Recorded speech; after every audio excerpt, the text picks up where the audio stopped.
ನಮಸ್ಕಾರ ಫ್ರೆಂಡ್ಸ್, ರಕ್ಷಾ ಸಿರಿಮನೆ ಚಾನಲ್ಗೆ ನಿಮಗೆ ಎಲ್ರಿಗೂ ಪ್ರೀತಿಯ ಸ್ವಾಗತ. ಐ ಹೋಪ್ ನೀವೆಲ್ಲರೂ ಚೆನ್ನಾಗಿದ್ದೀರಾ ಅಂತ ಭಾವಿಸ್ತೀನಿ. ಕೃಷಿ ನಮ್ಮ ಬದುಕು, ಆದರೆ ಬದುಕನ್ನು ಹಾಳು ಮಾಡಬಲ್ಲ ಅಂಥದ್ದು ಕಳೆನಾಶಕ ಔಷಧಿ. ಹೌದು ಫ್ರೆಂಡ್ಸ್, ಕಳೆ ಕೊಲ್ಲಲು ಬಳಸುವ ಈ ರಾಸಾಯನಿಕ ನಮ್ಮ ದೇಹಕ್ಕೆ, ಮಣ್ಣಿಗೆ, ನೀರಿಗೆ ಮತ್ತು ಪ್ರಕೃತಿಗೆ ನಿಧಾನವಾಗಿ ವಿಷವಾಗಿ ಸೇರಿಕೊಳ್ಳುತ್ತೆ. ಇವತ್ತಿನ ವಿಡಿಯೋದಲ್ಲಿ ನಾವು ಕಳೆನಾಶಕ ಜೀವಕ್ಕೆ ಯಾಕೆ ಅಪಾಯ ಮತ್ತು ಅದನ್ನು ಬಳಸಲೇಬೇಕು ಅಂದರೆ ಯಾವ ರೀತಿಯಾದಂಥ ಸುರಕ್ಷಿತ ಕ್ರಮವನ್ನು ನಾವು ತಗೊಳ್ಬೇಕು ಅನ್ನೋದನ್ನು ತಿಳ್ಕೊಳ್ಳೋಣ. ವಿಡಿಯೋನ ಕಂಟಿನ್ಯೂ ಮಾಡೋಣ ಫ್ರೆಂಡ್ಸ್. ಅದಕ್ಕೂ ಮುಂಚೆ ನೀವಿನ್ನೂ ನನ್ನ ಚಾನಲ್ನ ಸಬ್ಸ್ಕ್ರೈಬ್ ಮಾಡಿದೆ ಫಸ್ಟ್ ಟೈಮ್ ಏನಾದರೂ ನೋಡ್ತಿದ್ರೆ ಪ್ಲೀಸ್ ಚಾನಲ್ನ ಸಬ್ಸ್ಕ್ರೈಬ್ ಮಾಡಿ ನೋಡಿ. ಇದರಿಂದಾಗಿ ನನಗೆ ಹೊಸ ವೀಡಿಯೋಸ್ ಹಾಕಲಿಕ್ಕೆ ಎಂಕರೇಜ್ ಮಾಡ್ದಂಗೆ ಆಗುತ್ತೆ. ಇಂದು ಹಲವಾರು ರೈತರು ಈ ಕಳೆನಾಶಕ ಔಷಧಿನ ಬಳಸ್ತಾ ಇದ್ದಾರೆ. ಈ ಔಷಧಿನ ಬಳಸುವಂಥ ಸಂದರ್ಭದಲ್ಲಿ ಅವರು ಸರಿಯಾದ ಸುರಕ್ಷಿತ ಕ್ರಮಗಳನ್ನು ತಗೊಳ್ಳದೇ ಇರೋದ್ರಿಂದ ತಮ್ಮ ಜೀವನ ಕಳ್ಕೊಳ್ತಾ ಇದ್ದಾರೆ. ಅವರು ಔಷಧಿ ಸಿಂಪಡಿಸುವಂಥ ಸಮಯದಲ್ಲಿ ಸರಿಯಾದ ಸುರಕ್ಷಿತ ಮಾರ್ಗಗಳನ್ನು ತಗೊಳ್ಳದೇ ಇರೋದ್ರಿಂದ ಆ ವಿಷಯ ಅವ್ರ ದೇಹಕ್ಕೆ ಸೇರಿಕೊಂಡು ಅದು ಶ್ವಾಸಕೋಶಕ್ಕೆ, ಹೃದಯಕ್ಕೆ ಹಾನಿನ ಉಂಟು ಮಾಡುತ್ತೆ ಮತ್ತು ನಿಧಾನವಾಗಿ ಕ್ಯಾನ್ಸರ್ಗೂ ಕೂಡ ಪರಿವರ್ತನೆ ಆಗುತ್ತೆ. ನಮ್ಮ ಸುತ್ತಮುತ್ತಲೇ ಹಲವಾರು ರೈತರು ಕಳೆನಾಶಕ ಔಷಧಿ ಸಿಂಪಡಿಸೋ ಸಮಯದಲ್ಲಿ ಆ ಔಷಧಿ ಅವ್ರ ದೇಹದಲ್ಲಿ ಸೇರಿಕೊಂಡು ತಮ್ಮ ಜೀವನ ಬಿಟ್ಟಿದ್ದಾರೆ. ಇದರಿಂದಾಗಿ ಅವ್ರ ಕುಟುಂಬಗಳ ಅನಾಥ ಆಗಿವೆ. ಆದರೆ ಇದು ಕಂಪ್ಲೇಂಟ್ ಆಗಿ ಎಲ್ಲೂ ರಿಜಿಸ್ಟರ್ ಆಗಲ್ಲ. ಸರ್ಕಾರಕ್ಕೆ ಈ ಕಳೆನಾಶಕದಿಂದ ರೈತರು ಜೀವನ ಕಳ್ಕೊಳ್ತಿದ್ದಾರೆ ಅನ್ನೋದು ಎಲ್ಲೂ ಕೂಡ ಮುಟ್ಟೋದಿಲ್ಲ ಸರ್ಕಾರಕ್ಕೆ ಈ ವಿಷಯ. ಹಾಗಾಗಿ ಇದ್ರ ಪರಿಣಾಮ ಏನಾಗ್ತಿದೆ ಅನ್ನೋದು ಸರ್ಕಾರಕ್ಕೆ ಎಷ್ಟು ಮಟ್ಟಿಗೆ ಗೊತ್ತಾಗ್ತಿದೆಯೋ ಇಲ್ವೋ ಅನ್ನೋದು ಗೊತ್ತಿಲ್ಲ. ಆದರೆ ಕೃಷಿ ವಿಜ್ಞಾನಿಗಳು ಹೇಳೋ ಪ್ರಕಾರ ಇದನ್ನು ಬಳಸೋದು ತುಂಬ ತಪ್ಪು. ಇದು ನಿಧಾನವಾಗಿ ಪರಿಸರ ಮತ್ತು ಮನುಷ್ಯನ ಜೀವನ ವಿಷವಾಗಿ ಪರಿವರ್ತನೆ ಮಾಡಿ ಮಾರಣಾಂತಿಕವಾದ ಕಾಯಿಲೆಗಳನ್ನ ಹರಡುತ್ತೆ ಅಂತ ಹೇಳ್ತಾ ಇದ್ದಾರೆ. ಇದಕ್ಕೆ ಪರ್ಯಾಯ ಮಾರ್ಗಗಳು ಯಾವುದಾದ್ರೂ ಇದೆಯಾ ಎಲ್ಲವನ್ನೂ ಕೂಡ ಇವತ್ತಿನ ವಿಡಿಯೋದಲ್ಲಿ ತಿಳ್ಕೊಳ್ಳೋಣ. ಮೊದಲಿಗೆ ಈ ಕಳೆನಾಶಕ ಅಂದರೆ ಏನು ಅಂತ ನೋಡೋದಾದರೆ, ಬೇಡದೇ ಇರೋಂಥ ಕಳೆಗಳನ್ನ ನಾಶ ಮಾಡಲಿಕ್ಕೆ ರೈತರು ಬಳಸುವಂತಹ ಈ ಔಷಧಿಯೇ ಕಳೆನಾಶಕ ಔಷಧಿ. ಈ ಔಷಧಿನ ಬಳಸೋದ್ರಿಂದ ಬೇಡದೇ ಇರೋ ಗಿಡಗಳು ತುಂಬ ಬೇಗ ಸತ್ತೋಗ್ತವೆ. ಅದೇ ರೀತಿಯಾಗಿ ನಮ್ಮ ಜೀವ ಮತ್ತು ಮನುಕುಲ ಮತ್ತು ಮಣ್ಣಿಗೆ ಅಷ್ಟೇ ಬೇಗ ಹಾನಿಯನ್ನು ಕೂಡ ಉಂಟು ಮಾಡುತ್ತವೆ. ಈ ಕಳೆನಾಶಕದ ವಾಸನೆ ದೇಹಕ್ಕೆ ತಗುಲುವ ಹನಿಗಳು ಅಥವಾ ಉಸಿರು ಮೂಲಕ ದೇಹಕ್ಕೆ ಹೋದರೆ ತಕ್ಷಣ ತಲೆ ಸುತ್ತು, ವಾಂತಿ, ಕಣ್ಣು ಸುಡಿಸಿದಂತೆ ಆಗುವುದು, ಉಸಿರಾಟ ತೊಂದರೆ, ಚರ್ಮದ ಮೇಲೆ ಗಾಯ ಇವೆಲ್ಲವೂ ಕೂಡ ತಕ್ಷಣವೇ ಕಾಣಿಸ್ಕೊಳ್ತವೆ. ಇನ್ನು ಈ ಕಳೆನಾಶಕ ದೇಹಕ್ಕೆ ತಗುಲಿದ್ರೆ ದೀರ್ಘಾವಧಿಯಲ್ಲಿ ಕಾಣಿಸ್ಕೊಳ್ಳುವಂಥ ಸಮಸ್ಯೆಗಳು ಏನು ಅಂತ ನೋಡೋದಾದರೆ, ಹಾರ್ಮೋನ್ನಲ್ಲಿ ಅಸಮತೋಲನ, ನರಗಳ ಸಮಸ್ಯೆ ಮತ್ತು ಕೆಲವು ರಾಸಾಯನಿಕಗಳು ಕ್ಯಾನ್ಸರ್ಗೂ ಕೂಡ ಕಾರಣ ಆಗ್ತವೆ ಮತ್ತು ಶ್ವಾಸಕೋಶನ ನಾಶ ಮಾಡುತ್ತವೆ. ಇದು ಗರ್ಭಿಣಿಯರು ಮತ್ತು ಮಕ್ಕಳ ದೇಹಕ್ಕೆ ಸೇರಿದರೆ ತಕ್ಷಣ ಪರಿಣಾಮ ಬೀರುತ್ತೆ, ಹೆಚ್ಚು ಹಾನಿನ ಉಂಟು ಮಾಡುತ್ತೆ.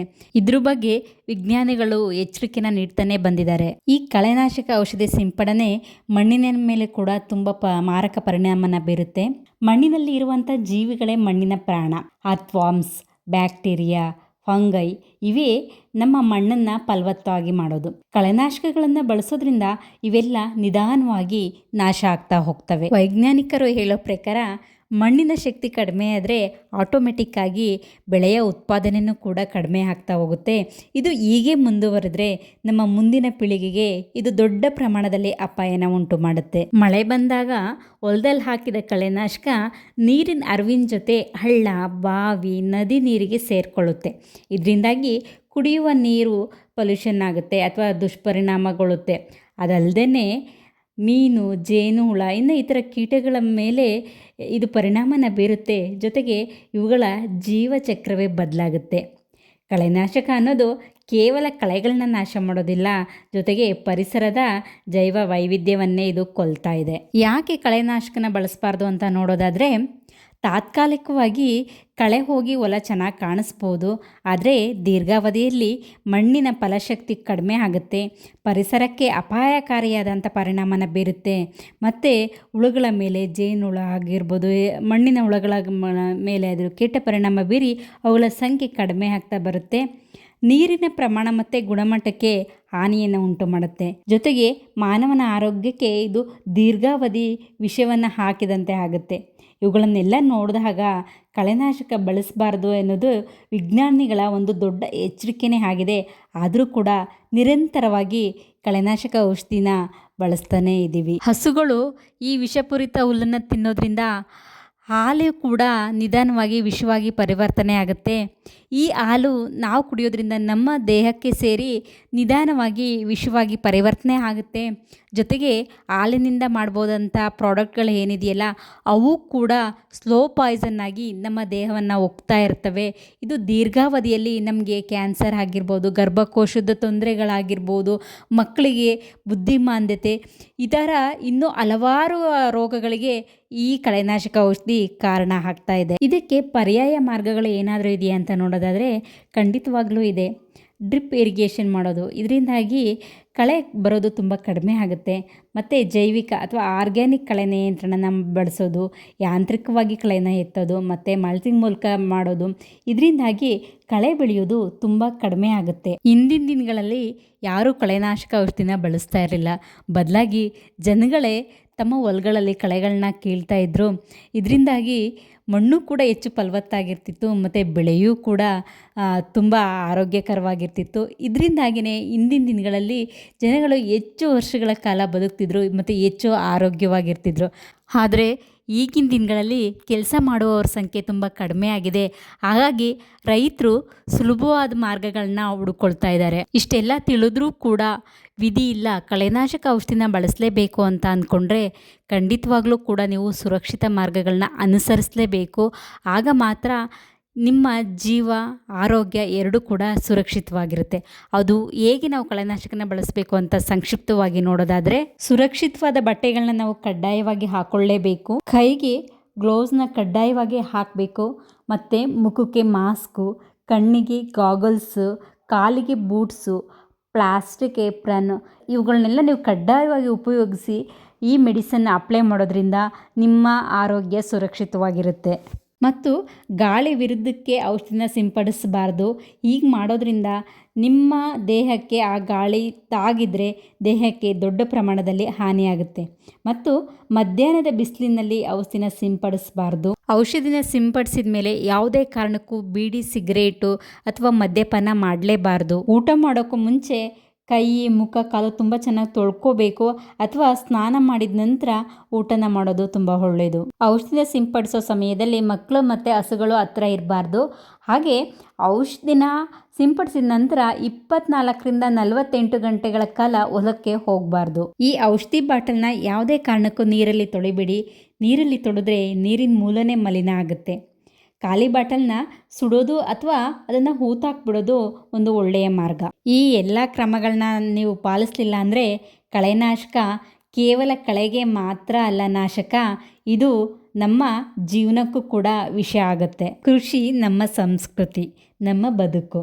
ಈ ಬದುಕನ್ನು ಉಳಿಸಿಕೊಳ್ಳೋದು ನಮ್ಮ ಜವಾಬ್ದಾರಿ. ಕಳೆನಾಶಕ ಸುಲಭ ಪರಿಹಾರ ಏನೋ ಕೊಡ್ಬೋದು, ಆದರೆ ಜೀವನ, ಮಣ್ಣು, ನೀರು, ಪರಿಸರ ಇವೆಲ್ಲಕ್ಕೂ ಕೂಡ ನಿಧಾನವಾಗಿ ವಿಷವಾಗಿ ಪರಿವರ್ತನೆ ಆಗುತ್ತೆ. ಆದ್ದರಿಂದ ನಾವು ತುಂಬ ಜಾಗೃತಿಯಿಂದ ನಡೆದುಕೊಳ್ಬೇಕಾಗುತ್ತೆ ಮತ್ತು ಸುರಕ್ಷಿತ ಕ್ರಮಗಳನ್ನ ಕಡ್ಡಾಯವಾಗಿ ಪಾಲಿಸಬೇಕಾಗುತ್ತೆ.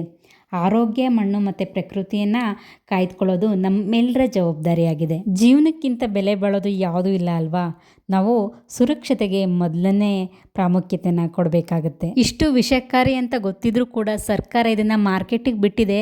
ಗೊತ್ತಿಲ್ಲ ರೈತರ ಬಗ್ಗೆ ಎಷ್ಟು ಕಾಳಜಿದೆ ಅಂತ. ಸರ್ಕಾರ ಇದ್ರ ಬಗ್ಗೆ ಸ್ವಲ್ಪ ಯೋಚನೆ ಮಾಡಬೇಕು. ಆರೋಗ್ಯಕರವಾದ ಮೆಡಿಸನ್ನ ಮಾರ್ಕೆಟ್ಗಳಿಗೆ ಬಿಡುಗಡೆ ಮಾಡೋದ್ರಿಂದ ರೈತರ ಜೀವ ಮತ್ತು ರೈತರ ಫ್ಯಾಮಿಲಿ ಸುರಕ್ಷಿತವಾಗಿರುತ್ತೆ ಅನ್ನೋದು ನನ್ನ ಒಂದು ಅಭಿಪ್ರಾಯ. ಈ ವಿಡಿಯೋನ ನೋಡಿದ ಮೇಲೆ ನಿಮ್ಮ ಯೋಚನೆ ಏನಾದರೂ ಸ್ವಲ್ಪ ಮಟ್ಟಿಗೆ ಬದಲಾಗಿದ್ದರೆ ನೀವು ಹೆಚ್ಚು ಸಾವಯವ ಕೃಷಿಯ ಕಡೆ ಗಮನ ಕೊಡೋದ್ರಿಂದ ನಿಮ್ಮ ಆರೋಗ್ಯ ಮತ್ತು ನಿಮ್ಮ ಕುಟುಂಬಗಳು ಕೂಡ ಸುರಕ್ಷಿತವಾಗಿರುತ್ತವೆ. ಮತ್ತು ತಪ್ಪದೆ ಸುರಕ್ಷಿತ ಕ್ರಮಗಳನ್ನ ಅನುಸರಿಸಿ. ಈ ಕಳೆನಾಶಕ ಪರಿಸರಕ್ಕೆ ಮತ್ತು ಮನುಕುಲಕ್ಕೆ ಒಂದು ಕೆಟ್ಟ ವಿಷವಾಗಿ ಪರಿವರ್ತನೆ ಆಗುತ್ತೆ. ಇದ್ರ ಬಗ್ಗೆ ಒಂದು ಜಾಗೃತಿನ ಮೂಡಿಸೋ ಸಲುವಾಗಿ ಈ ವಿಡಿಯೋನ ಮಾಡಿದ್ದೀನಿ. ಈ ವಿಡಿಯೋ ನೋಡಿದ ಮೇಲೆ ಇದು ನಿಮಗೆ ಯೂಸ್ಫುಲ್ ಅನಿಸಿದ್ರೆ ಹೆಚ್ಚು ಜನಗಳಿಗೆ ಇದನ್ನು ಶೇರ್ ಮಾಡಿ, ಎಲ್ರಿಗೂ ರೀಚ್ ಆಗಲಿ, ಇದ್ರ ಬಗ್ಗೆ ಅವೇರ್ನೆಸ್ ಬರಲಿ. ಇದರಿಂದಾಗಿ ಎಷ್ಟೋ ಜನಗಳ ಕುಟುಂಬಗಳು ಉಳಿಯುತ್ತವೆ ಮತ್ತು ರೈತರುಗಳ ಜೀವಗಳು ಕೂಡ ಉಳಿಯುತ್ತವೆ. ಮತ್ತು ನಿಮಗೆ ಈ ವಿಡಿಯೋ ಇಷ್ಟ ಆದರೆ ಲೈಕ್ ಮಾಡಿ. ಹಾಗೆ ಫ್ರೆಂಡ್ಸ್, ಇನ್ನೂ ನೀವು ನನ್ನ ಚಾನಲ್ನ ಸಬ್ಸ್ಕ್ರೈಬ್ ಮಾಡದೆ ಏನಾದರೂ ನೋಡ್ತಿದ್ರೆ ಪ್ಲೀಸ್ ಚಾನಲ್ನ ಸಬ್ಸ್ಕ್ರೈಬ್ ಮಾಡಿ ನೋಡಿ.